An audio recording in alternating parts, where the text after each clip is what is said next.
আল্লাহ নবী বলেন, লা ইয়াজনি জানি হিনা ইয়াজনি ওয়া হুয়া মুমিন, ব্যভিচারকারী যখন ব্যভিচার করে তখন তার ঈমান থাকে না, ব্যভিচার করা অবস্থায় তার ঈমান উপরে ঘুরতে থাকে। একবার চিন্তা করেন যদি ওই অবস্থায় মারা যায়।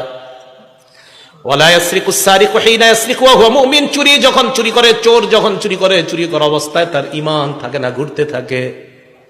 ওয়ালা ইয়াশরাবুল খামরা হিনা ইয়াশরাবু ওয়া হুয়া মুমিনুন, মদ পান করা অবস্থায় তার ঈমান থাকে না, ঈমানটা ঘুরতে থাকে।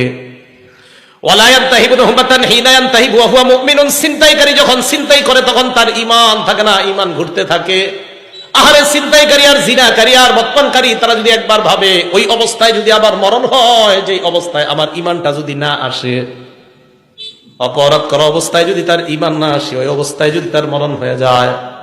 সহিহ বুখারীর 6612 নম্বর হাদিসে আল্লাহ নবী বলেন, ইন্নাল্লাহা কাতাবা আলা ইবনি আদম হাজ্জাহু মিনাজ জিনা আদরাকা যালিকা লা মাহালা।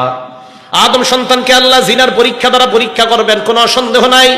ফাজিনাল আইনি আন-নজরু, চোখের জিনা হলো দেখা, কোন অবৈধভাবে যেই নারীকে দেখা আপনার হারাম, তার দিকে তাকানো, এটা চোখের জিনা।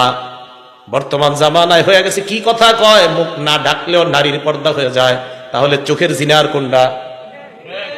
নারীর চেহারা যদি না ঢাকলে পর্দা হয় তো চোখের